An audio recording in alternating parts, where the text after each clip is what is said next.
Alright, what we doing today? We getting a low temp fade for real. Low temp. Cut it off, wavelength. You want to keep your C cups or no? Yeah. Keep your C cup. Chop everything off the side. What's good, YouTube? I hope y'all enjoyed that first video I put up a week ago. Without further ado, let's get it. So here I'm just going to pick my client's hair out. Just making sure I get everything to the nice desirable length before I chop everything off wavelength. Anytime you take your hair off the top, you want to make sure you ensure that you combing, picking the hair, or brushing the hair to get everything to one length. I know my client said he wanted wavelength, but sometimes hair textures are different. So I went in with my 1.5 instead of going in with my 1, because normally the wavelength would be a 1 depending on certain type of hairs, but I didn't want to go too low, and so I used my 1.5 and bro was cool with it. And what I like to do when people have so much bulk at the top and they getting everything chopped down, I try to stay away from the swirl in the back of their head. Because if you don't, sometimes you'll give them a patch, which sometimes may be a lighter spot. So here you see me doing it, staying along, swirl in the back of his head, the crown of his head. This would determine which way the hair will flow. You want to just take your time so everything can come out evenly right here in the back. Always make sure you're taking the right procedures, so you always be good on the back end. So next, I'm just gonna go in on my gold effects and create my guideline. Next, I'm going in with my trimmers, level all the way open, going up a finger's width, creating a rainbow-like guideline. Yes, everything coming together, looking smooth. We want that transition. We want it to pop out. Yeah. So next, I'm going halfway close, and I'm going up about a half a finger's width. So a half will be right in between my guideline and the rainbow, the top of the rainbow. Now I'm going in all the way close, taking out that guideline that we put in with the gold FXs. Here I'm going in with my 1/16, and this is the smallest guard we're using. Going up another finger's width, creating my rainbow-like guideline. Now we halfway close. We just attacking the middle part of that area. And now we're going all the way close. So remember, it's always level all the way open, halfway closed, and completely closed. Here I'm going in with my number 1 guard, going up another finger's width, creating a rainbow-like curve. Don't forget, we all the way open. Now we're going to halfway close it. And that transition looking real blurry. It's coming together. Now we're going all the way close right here, attacking that guideline that we put in. Here I'm going back up. This switches my last guard back to the 1.5 to debulk some of that hair. And I shouldn't have to tell y'all, but y'all know we was all the way open. Now we halfway open. Now we halfway open. That thing coming together real smooth. Now we're going all the way closed right here. Sometimes you might gotta flip your level open and come on back down just like you see me. That's smooth.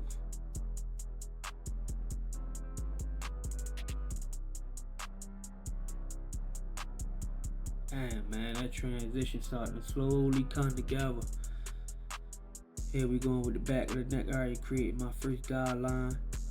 You know, the reason why I'm going up so far is because my client neck, his hair comes too far down his neck, and I don't want him to have a long taper.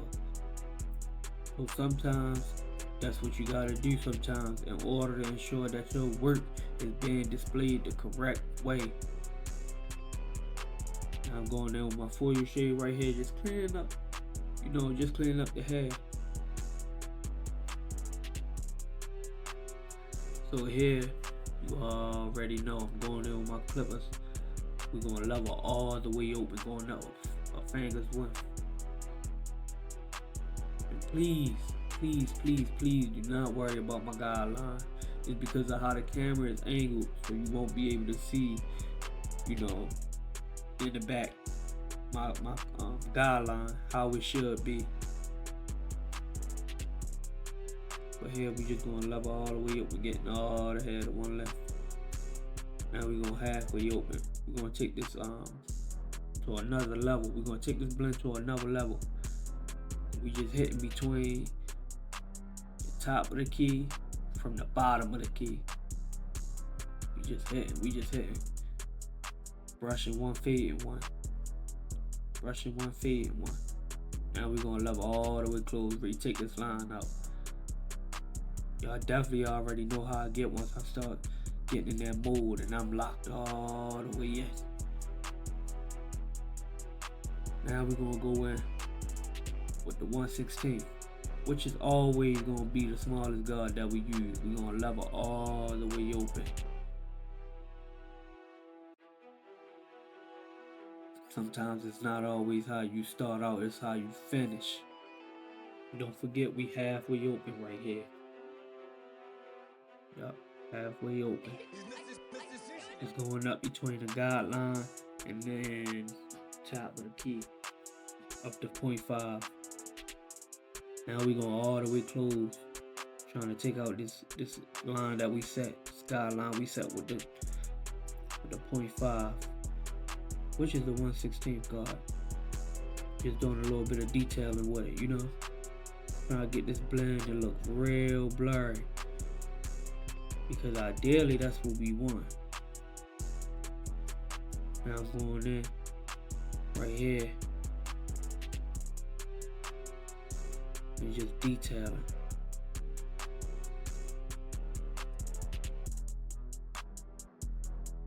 We just detailing, making sure we take that line that we looking dead at out. We're gonna get everything to a nice desirable length, so that way we can be able to show some transition going up the back of his neck. Yeah, I'm going on number one. We're going up what? A finger's width. Not going up too high, but not staying too low. Because my client never asked me to stay too low, so I'm just flowing through the best way I know. He's going up. As you can see, I'm super duper locked in. Super duper locked in. We're going halfway close right here. When you're going to attack the middle portion of the guideline that we made with the number one guard. So we're going to start from the bottom of that paint and work our way to the middle of that paint, between the bottom and the top. As you can see, my level still halfway open. Trying to get everything to a nice length, so we can see some transition in it. Now we're going all the way close, taking out the line. We looking dope right now. Now we looking real dope. Don't forget, we gotta take some of the bark out. So we going up with our last guard, which is level all the way open with the 1.5. Everything come together real clean. Yup.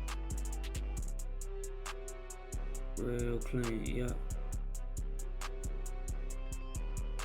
Level still all the way open. As you can see, we ain't going nowhere. We still in. We locked in. Trying to get this transition going up. Nice. Now we're going halfway open. Halfway closed. As you can see though, like, I'm not going, like, it's like a little knot everybody got in the back of their head. Well, majority everybody got. You can feel that knot. When normally I'm doing my tapers, I never go past that one spot, which is that knot in the back of your head. Take your hand and just reach for the back of your head, and you can feel that knot. You don't want to go past that,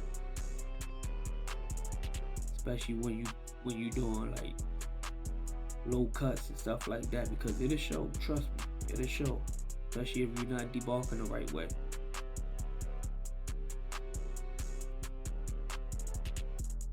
I already know what time it is. That look real good. So y'all already know this my side right here. This is where I start to tell y'all about my life and things, and how y'all can produce more money and generate more clients and things like that. I'm not the best barber. I know it for a fact I'm not the best barber, but I'm aiming towards having my name to be heard with the barber industry. And I told y'all in my last video, I'm self-taught. It took the cut for 2 years. You know, and then on and off at that, because it was getting tiring. I was a mobile barber at first, but I generated enough clients where I could go to the shop and I could be locked in stationary. That's where I want everybody who want to learn how to cut. You gotta start somewhere. No matter where it's at, you gotta start somewhere.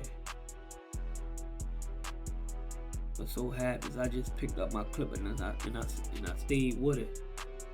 That's what it's gonna have to take for you to just pick up your clippers and stay with it. If you're a makeup artist, it's gonna be times where it gets slow. If you're a hairstylist, it's gonna be times where it gets slow.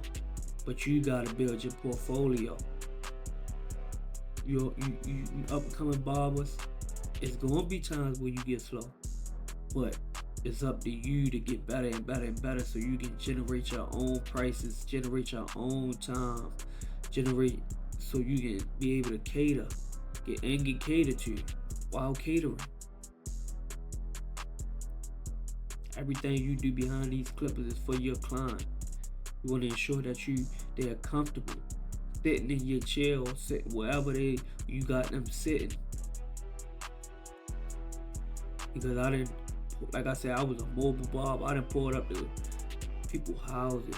I cut people in their basement. I done cut somebody on their roof. I done cut somebody in their backyard. I'm talking in the heart of the trenches, in the midst of things going on. But I was so dedicated. I was too dedicated. And look where I'm at now. I'm 2 years paid off. Yes. I'm in a time where, you know, it's only one way to be, and that's locked in.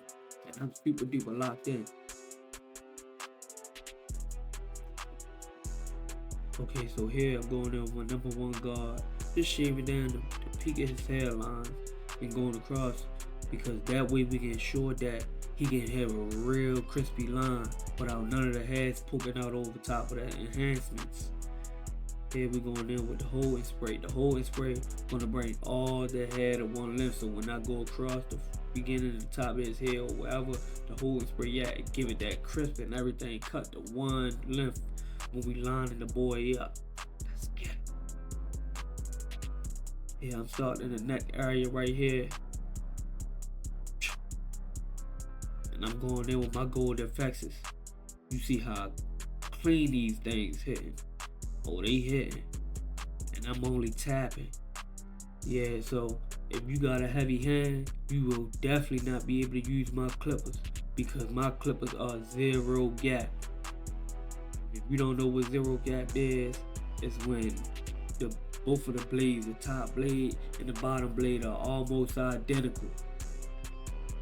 So it helps you get them lines without you fighting and tugging through the hair or leaving scabs and stuff like that. There we go, we lined up the back neck area on the left side. Just look at those tremors work. Not even me as the tremors. It's not even me. Look, I'm just tapping. I'm barely putting any pressure on these tremors. Boy, I love the gold FXs. You do what you supposed to do to that gold FX blade. Oh my goodness. I'm just lining buddy face up. Bro wanted me to chop his whole face off. I insisted that he don't. You know, because I seen something different that he might like. Normally he get everything shaved off, you know, and just keep the chin hair. But this particular time, he was like, oh, I'm gonna trust your gut. Go ahead and line me up, big bro. That's exactly what I'm doing. Just lining big bro up, you know. Trying to get him real clean. I'm hitting the top part of it. I'm getting everything to flow how I want it to flow.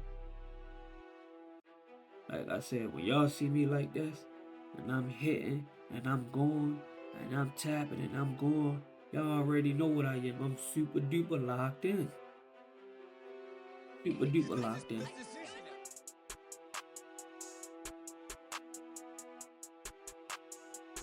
Yup. Keep in mind, I gave my boy a facial stain of service, you know, at no extra cost. It was on me, you know. New client, you know, my peoples walked up in the shop, you know, made his appointment how he's supposed to, and hollered at me. So I kept it real. I gave him a facial stain session, and hopefully he's going to be a returning client, because majority of his barbers that he was going to was either messing him up, as he was saying. He never had a facial before, you know, and that's the ways to generate more money. You got to offer services that your clients never had before. Outside of the work, you gotta make sure you're doing that, because that's the only way you'll have returning clients. Whereas though, when times get rough, they don't want to sit in nobody else's chair. They want to go to you and you only. You don't want your clients to wait in the barbershop with 30 other, you know, of your clients, and each of the other barbers, they don't have nobody in the chair. So you don't want your client to be like, oh, I don't have time right now, so I'm just gonna hop in. Yo, Che, I'll catch you next time, bro. Right now, I'm just lining them up. I'm familiar with this kind of hairline, so normally you could start on a vertical bars, but instead I started with the top of the hairline. Now I'm going across my C cups. This is the C cups, creating a C-like, you know, C-like shape.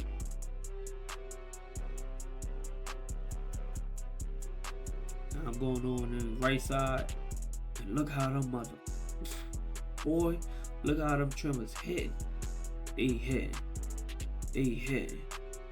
and I barely put any pressure. Back to the C cup. It's creating an ash line. It's creating an ash line, and I'm not even using a razor. Just to finish work after I lined them all the way completely up. Now we going in with our enhancements. You know, I use a Barber Magic card, but for some reason, I just feel like a real thin card lays a peak just a little bit tighter. Right here, I'm going to do my Barber Magic card. We just going to bounce out that C cup, giving it some more depth to it. And we just filling in right here. We just filling the light areas, so everything can look, you know, pretty much look, so it can look dope, you know. And so far, it's coming out dope. It's the point of enhancements, to make your haircut pop. It's not that, you know, that you need it. But majority of my clients came to me like, yo, I don't like enhancements. I never did it. Me, all I could do is not even give it to them, but at the same time recommend it. So that's what I do. I recommend getting enhancements to help your haircut last a little bit longer. Because you don't want to leave out the barbershop and it look like your hair not even cut after 2 days of you sweating. And here we going in, my Barber Magic pencil. Y'all already know what it's like. Like a female when she done her eyebrows and she put the concealer on at the end to give everything some pop. That's what I'm doing, giving it some pop. I'm sorry for how sloppy I got this line. It's not too sloppy.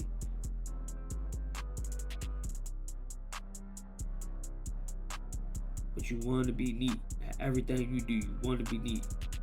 Don't never take that away from, you know, the working part of whatever you doing on somebody's head. And I'm just tapping this head with my trimmers, blending out this pencil. Like I said, some people use the razor after, but me personally, I don't use the razor after unless my client asks me to use the razor. Unless my client wants to see an ash line. We just blending everything out. Because we from Baltimore, we definitely not from Philly. And majority of the people don't even like the pencil. And I feel like the tan pencil more better anyway. A lot of people haven't been introduced to the tan pencil. So it's like, you know, they used to the white pencil. They used to white powder, white chalk. And me, I feel like barbers here will step their, you know, will step their pencil game up, you know, as they see me progressing. Because I'm not only doing this for people who need to learn how to cut. I'm doing this to show barbers why I have people coming to me. And I'm going in with holding spray to lock everything in. You can't tell me that ain't crispy.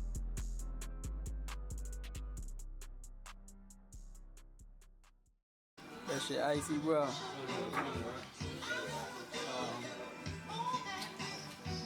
What you think about it? Shit, that shit hard.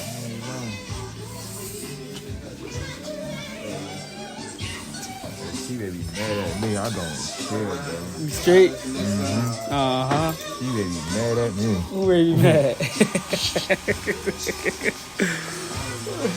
So you see me instigating that a little bit, but this is why you need to be super duper locked in, because you'll get guys that'll come in looking like this, and you gotta transition them so they get be looking like this.